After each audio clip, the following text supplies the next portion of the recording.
So let's wait for 2 minutes more. Let all the students come first, then we'll start.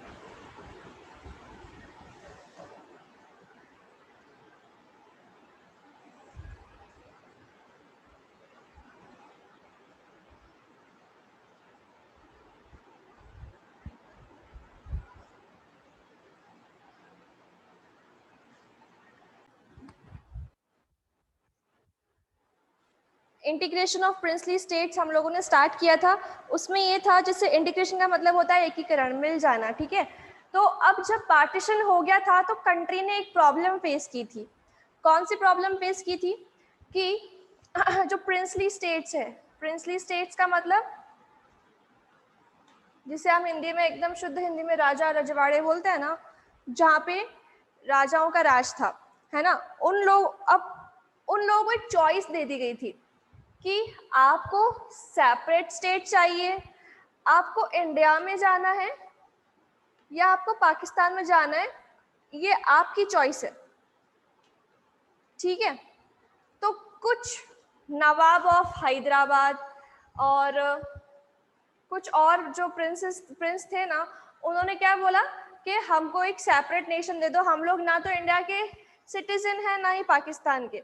तो हम लोगों ने ये चीज़ पहले पढ़ी थी कि अगर ऐसा होता, ठीक है, अगर सारे लोग सेपरेट नेशन मांगते तो जो हमारा इंडिया है ना वो छोटी छोटी कंट्रीज में डिवाइड हो जाता, ठीक है, और फिर वो इंडिया नहीं कहलाया जाता। फिर अगर हम बात करें, उस टाइम प्रोविंसेस अलग चलते थे। अगर हम आज के एग्जाम्पल से बात करें तो राजस्थान एक अलग कंट्री होता, गुजरात एक अलग कंट्री होता, महाराष्ट्र एक अलग कंट्री होता, ऐसे, ठीक है। तो ये जो प्रॉब्लम थी वो रिजॉल्व किसने की? तो कल भी मैंने आपको एक एग्जाम्पल दिया था, सरदार वल्लभ भाई पटेल, उन्होंने ये प्रॉब्लम रिजॉल्व की थी। और ऐसा हमने, हमारे शायद आप लोगों ने भी अपने ग्रैंड पेरेंट्स से सुना होगा कि राजस्थान भी इवन पाकिस्तान का पार्ट होने वाला था, क्योंकि जैसलमेर और पाकिस्तान बॉर्डर पे है। और भी काफ़ी सारे जो हमारे यहाँ के डिस्ट्रिक्ट्स है, वो कुछ डिस्ट्रिक्ट्स जो है वो पाकिस्तान के बॉर्डर पे है और पास में है ना। तो हो सकता था कि जोधपुर के जो राजा है वो भी नहीं चाहते थे इंडिया में रहना, वो पाकिस्तान होने जाना चाहते थे, पर ऐसा हुआ नहीं, ठीक है। पर ब्रिटिशर्स ने ये एक नॉर्म वो डाल के चले गए थे, जिससे हमारे यहाँ पे हमको प्रॉब्लम्स फेस करने पड़े। अभी आपकी पीडीएफ में एक मैप होगा, India before and after partition, एक बार आप वो देखें। तो यहाँ पे ना स्टेट वाइज नहीं दे रखा है। पीडीएफ ओपन करें प्लीज अपना, देखिए। अगर आज का हम मैप अगर उठाएंगे और उस टाइम का मैप अगर हम उठाएंगे तो बहुत मेजर डिफरेंसेस है। किस तरीके से इन लोगों ने, पहले अगर हम ऊपर से स्टार्ट करें तो देखो, जम्मू एंड कश्मीर, उसके बाद पंजाब स्टेट्स, उसके बाद राजपुताना, अजमेर, मेवाड़, सिंध, ऐसे करके दे रखा है। और इसके अंदर पाकिस्तान भी इंक्लूडेड है, अगर आप देख सकें तो। Gujarat, Gwalior, central India, central provinces, Madras, Mysore, eastern states, Bihar, Bengal, Khasi states, Assam, ऐसे करके बहुत ही अलग तरीके से प्रोविंसेस में डिवीजन कर रखा है। फाइन। तो ये जो मैप है वो बिफोर पार्टीशन का मैप है हमारे पास में। उसके बाद में यहाँ पे क्या कह रहे हैं, लाहौर, यहाँ पे आप देख सकते हैं एक बॉय है मेंशन, और यहाँ पे क्या बोल रहा है, can't we end the partition of India and Pakistan the way they did in Germany? I want to have breakfast in Amritsar and lunch in Lahore. Isn't it better that we now learn to live and respect each other as independent nation? देखिए यहाँ पे India और पाकिस्तान के दो लोग बैठे हुए हैं, वो क्या बोल रहे हैं कि क्या जर्मनी ने जैसा किया, आप लोगों ने 9th और 10th का हिस्ट्री पढ़ा होगा, ठीक है, तो जैसा जर्मनी ने किया वैसा क्या हम इंडिया वाले नहीं कर सकते? और मैं कैसे चाहता हूँ, वो बच्चा क्या बोल रहा है कि मैं चाहता हूँ कि लंच में कहाँ करूँ, लाहौर में, और ब्रेकफास्ट अमृतसर में मैं करूँ, ऐसे करके। फिर अब हम बात करेंगे, उससे पहले हम लोगों ने कल ये रीड किया था, सरदार वल्लभ भाई पटेल की एक सेइंग है, उन्होंने क्या बोला था कि अगर हम लोगों ने डिवीजन किया प्रिंसली स्टेट्स के अकॉर्डिंग तो हमारे यहाँ पे बहुत सारी कंट्री हो जाएगी, इंडिया एक कंट्री नहीं रहेगा, इंडिया बहुत सारी कंट्रीज में डिवाइडेड हो जाएगा। फाइन, ओके, यहाँ तक कोई प्रॉब्लम है आयशा? मैंने आपको एक बार समरी समझाई है सिर्फ, जो हम लोगों ने कल पढ़ा था। No ma'am. एक बार अगर आप रीड करेंगे तो आपको समझ आ जाएगा, और इन केस अगर आपको कोई डाउट है तो आप मुझे पूछ सकते हैं। देन गवर्नमेंट अप्रोच क्या थी? कुछ पूछ रहे हैं आप? प्लीज टाइप कर दे, मुझे प्रॉपर्ली सुनाई नहीं आ रहा है। Okay ma'am, okay.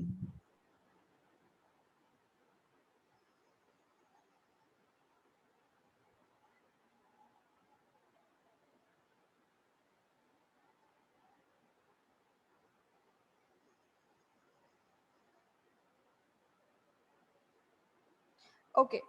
The interim government took a firm stance against the possible division of India into small principalities of different sizes. The Muslim League opposed the Indian National Congress and took the view that the states should be free to adopt any course they liked. Sardar Vallabhbhai Patel was India's deputy prime minister and the home minister during the crucial period immediately following independence. अब देखो, सरदार वल्लभ भाई पटेल जो थे वो उस time पे कौन थे? सबसे पहले तो कौन थे? वो डेप्यूटी प्राइम मिनिस्टर और दूसरे होम मिनिस्टर भी थे वो, ठीक है। तो कांग्रेस, मुस्लिम कांग्रेस लीग जो थी, सॉरी मुस्लिम जो लीग थी वो क्या चाह रही थी कि हम सारे स्टेट्स को अपने आप से डिसीजन लेने का मौका दे दिया जाए, ठीक है, और डिवीजन उनके अकॉर्डिंगली हो जाए, ठीक है। He played a historic role in negotiating with the rulers of princely states firmly but diplomatically and bringing most of them into Indian Union. अब उन्होंने क्या किया कि सरदार वल्लभ भाई पटेल ने क्या किया कि सारे प्रिंसली स्टेट्स के जो प्रिंस थे, जो किंग थे, ठीक है, जो यहाँ पे रूल कर रहे थे, उनको उनसे बात की, नेगोशिएशन किया और उनको जैसे तैसे इंडियन स्टेट्स में, मतलब इंडिया में यूनाइट होने के लिए उनको मना लिया, ठीक है। Got it? किसने मनाया और उस टाइम पे वो कौन थे, उनकी पोजीशन क्या थी, वो भी आप लोगों को अच्छे से पता होना चाहिए। सरदार वल्लभ भाई पटेल ने जो है मनाया था, किसको मनाया था? बात करके प्रिंसली स्टेट्स को नेगोशिएट किया था उनसे और उनको मतलब उनको बोला था, मनाया था कैसे भी करके कि आप इंडियन यूनियन में शामिल हो जाओ, और ऐसा पॉसिबल हो भी गया था। इसी वजह से हम लोग इतने टाइम से साथ में हैं। फाइन, आगे कोई प्रॉब्लम यहाँ तक?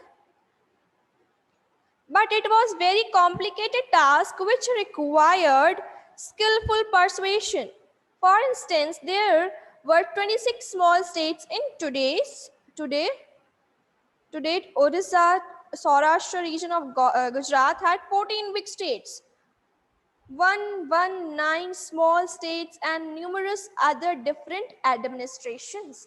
अब देखो उस टाइम पे ये कोई छोटा टास्क नहीं था। अभी तो सिर्फ हमारे पास में 26 स्टेट्स है, पर पहले उसके अंदर भी डिविजन्स थे, ठीक है, बहुत सारे जगहें थी, छोटे छोटे गांव थे, छोटे छोटे स्टेट्स बना रखे थे अपने, डिवीजन अलग तरीके से चल रहा था उस टाइम पे। आप लोगों ने जैसे मैप देखा तो डिवीजन कैसे चल रहा था, बहुत ही डिफरेंट लेवल पर डिवीजन चल रहा था, मतलब डिवाइडेड थे हम लोग। The government's approach was guided by 3 considerations. अब गवर्नमेंट की अप्रोच जो थी वो 3 तरीके से थी। कैसी? First, the people of most of the princely states clearly wanted to become part of the Indian Union. Secondly, the government was prepared to be flexible in giving autonomy to some regions. The idea was to accommodate plurality and adopt a flexible approach in dealing with the demands of the regions. Thirdly, in the backdrop of partition, which brought into focus the contest over demarcation of territory, the integration and consolidation of the territorial boundaries of the nation had assumed supreme importance. अब देखो government जो है उन्होंने 3 तरीके से क्या किया था, अपनी अप्रोच लगाई थी इस चीज को। सबसे पहले तो ये क्लियर था कि काफी लोग जो है वो ऑलरेडी कहाँ जाना चाहते थे, ऑलरेडी इंडिया की यूनियन में मिलना ही चाहते थे, ठीक है। दूसरा यहाँ पे क्या लिखा हुआ है कि जो गवर्नमेंट है वो एक तरीके से फ्लेक्सिबल उनको होना पड़ेगा कि कुछ जगह पर आप उसी पर्टिकुलर रीजन के जो लोग हैं उनको आप ऑटोनॉमी दो, पार दो। फिर तीसरा क्या था कि backdrop of partition which brought into focus the contest over demarcation of territory, the integration and consolidation of the territory boundaries of the nation had assumed supreme importance. अब ये सारी चीजें जो हम करने जा रहे थे, पार्टीशन के जो डिमार्केशन होता टेरिटरी का या इंटीग्रेशन होता, वो सारी चीजें सुप्रीम इंपॉर्टेंस रखती है। तो ये कुछ अप्रोचेस लगाई थी, हम लोग आगे अच्छे से देखते हैं। Before 15th August, peacefully negotiation had brought almost all state whose territories were contiguous to the new boundaries of India into the Indian Union. अब पहले 15 अगस्त से पहले क्या हुआ था, इंडिपेंडेंस डे जिसे हम कहते हैं, ये नाम ही 15 अगस्त रख देते हैं भाई, इंडिपेंडेंस डे आने 15 अगस्त आ रही है। हम ये नहीं बोलते इंडिपेंडेंस डे आ रहा है, पर हम लोग ये कहते हैं कि हर नहीं 15 अगस्त आ रही है, अंडरस्टूड है ना। तो उस समय से पहले ही क्या हो गया था कि ये सारी चीजें नेगोशिएशंस वगैरह कंप्लीट हो गए थे कि हाँ भाई अब से मतलब ऑलमोस्ट सारे जो स्टेट्स थे, प्रिंसली स्टेट्स जो थे, वो इंडियन यूनियन में आने के लिए तैयार हो गए थे। Then the rulers of most of the states signed a document called Instrument of Accession, which meant that their state agreed to become a part of Union of India. अब उससे पहले मतलब 15 अगस्त से पहले काफी सारे जो रूलर्स थे प्रिंसली स्टेट्स के, उन्होंने क्या किया था, एक डॉक्यूमेंट साइन किया था, ठीक है। इस डॉक्यूमेंट को आप अंडरलाइन कर दो, इंपॉर्टेंट है चीजें ये। इंस्ट्रूमेंट ऑफ एक्सेशन,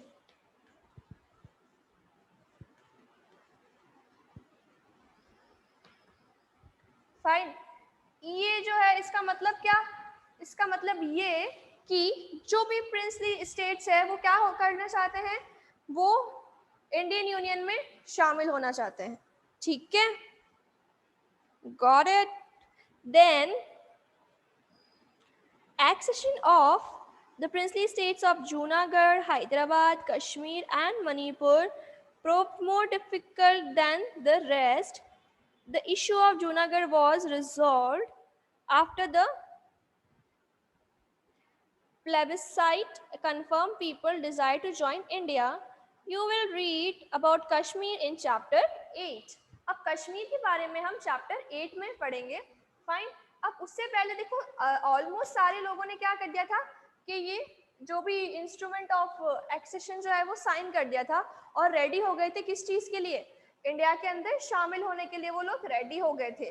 बट कुछ स्टेट्स ऐसे थे जैसे जूनागढ़, कश्मीर, हैदराबाद, उनके जो केसेस थे वो थोड़े से डिफिकल्ट थे, जो टास्क उन्होंने ऑलरेडी बनाया था थोड़ा डिफिकल्ट हो गया था उन्हें शामिल करना। पर हमने क्या किया, जूनागढ़ के टास्क को जैसे तैसे रिजॉल्व कर दिया और कश्मीर के बारे में हम लोग चैप्टर नंबर 8 में पढ़ेंगे, ठीक है। अभी हम आगे चले। Here let us now look at the cases of Hyderabad and Manipur. अब देखो कुछ केसेस है, हैदराबाद का केस पहले पढ़ते हैं कि हैदराबाद में क्या हुआ था पार्टीशन के टाइम पे, और उसके बाद हम मणिपुर का केस पढ़ेंगे। अब Hyderabad, the largest of the princely state, was surrounded entirely by Indian territory, ठीक है। अब हैदराबाद जो है वो एक इंडियन स्टेट है और वो सारी जगह से कौन सी टेरिटरी से घिरा हुआ है, इंडियन स्टेट्स की, इंडिया की टेरिटरी से घिरा हुआ था। Some parts of the old Hyderabad state are today part of Maharashtra. अब देखो डिवीजन कैसे हुआ, पहले डिवीजन अलग तरीके से था, अब डिवीजन अलग तरीके से हुआ। तो यहाँ पे क्या लिखा आ रहा है कि अभी जो पुराना हैदराबाद का पार्ट है अब वो जो पार्ट है वो कहाँ मिल गया है, न्यू बाउंड्री के अकॉर्डिंग महाराष्ट्र में आके मिल गया है, ठीक है, अच्छे से सुनना। फिर महाराष्ट्र, कर्नाटका एंड आंध्र प्रदेश, मतलब 3 स्टेट्स में आके थोड़ा थोड़ा पार्ट मिल गया है। क्यों? क्योंकि वो बहुत बड़ा प्रोविंस था पहले। Fine, then its ruler carried the title Nizam. अब वहां का जो रूलर था उसको एक टाइटल दे रखा था, उसका टाइटल का नाम क्या था? निजाम, ठीक है, टाइटल क्या था उसका? निजाम। wanted an independent states for Hyderabad. He entered into what was called the standstill agreement with India in November 1947 for a year while negotiation with the Indian government were going on. अब देखो निजाम जी क्या चाहते थे बेटा? What Nizam wanted? Nizam wanted a separate nation, separate states. Fine. It means कह सकते हो हैदराबाद को वो अलग इंडिपेंडेंट बनाना चाहते थे, ना ही पाकिस्तान का पार्ट बनाना चाहते थे, ना ही इंडिया का पार्ट बनाना चाहते थे। पाकिस्तान का पार्ट बन भी नहीं सकता था। क्यों? क्योंकि इंडिया जो हैदराबाद जो है वो इंडियन टेरिटरी से घिरा पड़ा था, ठीक है। अब उन्होंने एक डॉक्यूमेंट साइन किया था, स्टैंड स्टिल एग्रीमेंट इंडिया के साथ में नवंबर 1947 में। पर जो नेगोशिएशन थी कि इंडियन स्टेट में मिल जाओ, वो चल रही थी इंडियन गवर्नमेंट के साथ में उसकी। अब in the mean time a movement of the people of Hyderabad state against the Nizam's rule gathered force. अब इस सारी मीन टाइम मतलब इन सारी बातों के चलते हुए क्या हो रहा था?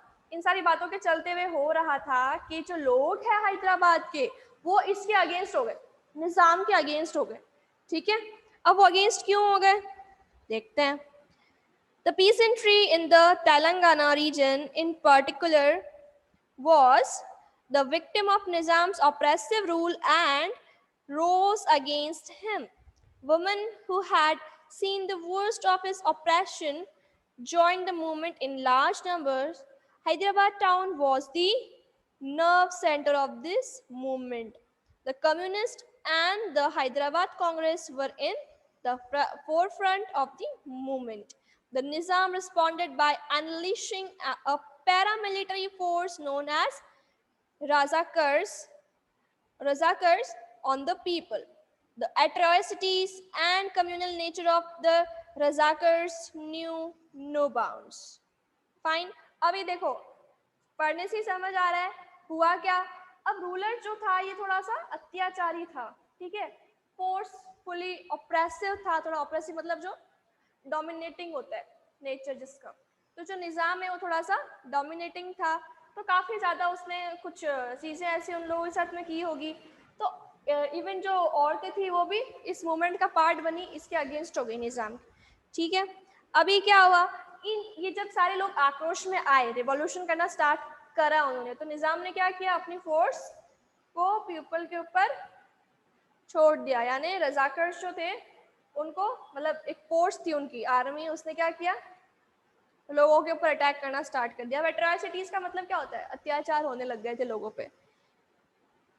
अब फिर क्या हुआ, they murdered, maimed, raped and looted, targeting particularly the non-Muslims.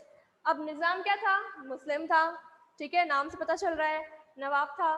तो अब क्या हुआ कि इसके जो रजाकर्स थे उन्होंने क्या किया, अत्याचार किए। अत्याचार में भी उन्होंने क्या किया, लूट मार मचाई। इंग्लिश में भी लूट को लूट ही कहते हैं और हिंदी में भी लूट ही कहते हैं, ठीक है।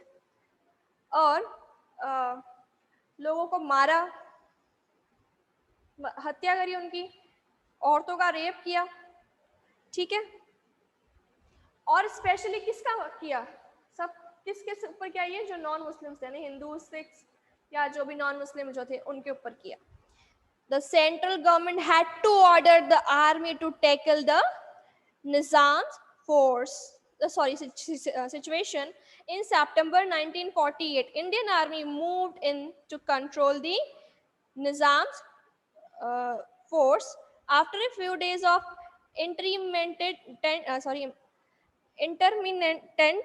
fighting, the Nizam surrendered.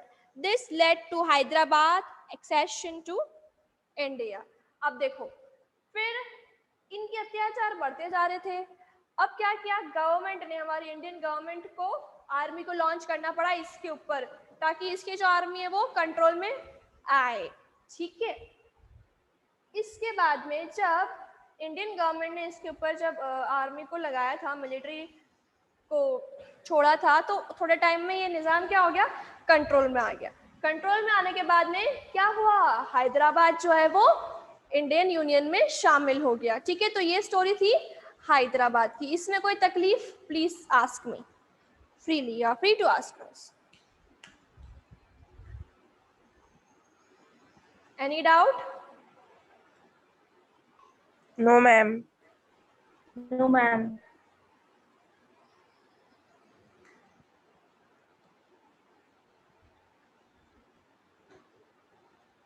Okay, तो हैदराबाद की स्टोरी हमने पढ़ी। अब हम आगे चलेंगे और मणिपुर की स्टोरी पढ़ेंगे। ठीक है, मणिपुर, हैदराबाद। देखो जूनागढ़ का इशू जो है वो रिजॉल्व हो गया था, कुछ जो कॉम्प्लिकेशंस में चल रहे थे जूनागढ़ रिजॉल्व कर दिया था। हैदराबाद को कैसे रिजॉल्व किया वो भी हम लोगों ने देख लिया। अब मणिपुर की बारी, कश्मीर तो हम आगे पढ़ेंगे, पर मणिपुर की बारी है। अब मणिपुर का कैसे काम हुआ। A few days before independence, the Maharaja of Manipur, Buddha Chandra Singh, signed the instrument of accession with the Indian government on the assurance that the internal autonomy of Manipur would be maintained. Okay? अब देखो मणिपुर का case हम study करेंगे, तो मणिपुर के इस case में क्या हुआ था, जो मणिपुर के किंग थे उन्होंने पहले इंडिया के वो जो था ना डॉक्यूमेंट, क्या नाम था उसका, बताओ बताओ जल्दी जल्दी बताओ, instrument of accession,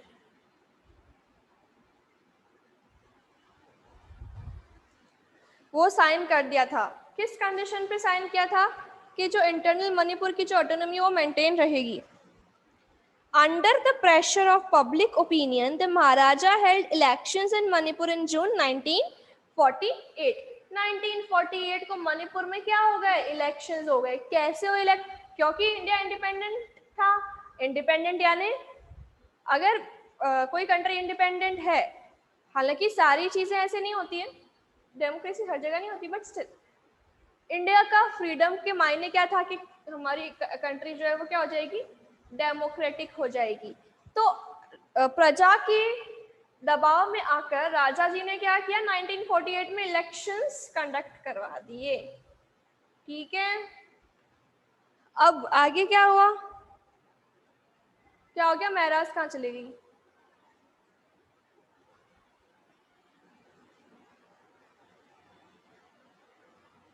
ma'am network issue होगा। Okay, and the states become constitutional monarchy. अब स्टेट क्या बन गया, यानी मणिपुर क्या बन गया, कॉन्स्टिट्यूशनल मोनार्की बन गया। मोनार्की मतलब राजा का राज होता है। Thus, Manipur was the first part of India to hold an election based on universal adult franchise. देखो इसी वजह से मणिपुर जो है वो इंडिया का पहला ऐसा स्टेट बन गया, पहला ऐसा स्टेट जो कि यूनिवर्सल एडल्ट फ्रेंचाइज की के रूल्स पे उसने इलेक्शंस कंडक्ट करवाए। ठीक है, then in the legislative assembly of Manipur there were sharp differences over the question of merger of Manipur with India. While the state congress wanted to merge, other political parties were opposed to this. The government of India succeeded in pressurizing the Maharaja into sign a merger agreement in September 1949. अब देखो then क्या हुआ, without consulting the popularly elected legislative assembly of Manipur, this caused a lot of anger and resentment in Manipur, the repercussions of which are still being felt. देखो अभी क्या किया राजा जी ने, election तो कंडक्ट करवा ही दिए थे प्रजा की दबाव में आके, फिर मणिपुर क्या बन गया था, कॉन्स्टिट्यूशनल मोनार्की बन गया था। उसके बाद में वो इंडिया का फर्स्ट ऐसा स्टेट कहलाया गया जहाँ पे यूनिवर्सल अडल्ट फ्रेंचाइज की हेल्प से इलेक्शन कंडक्ट हुए। आवाज आ रही है गर्ल्स मेरी आपको? ऐसे एक बार वो थंब रेज कर दो प्लीज।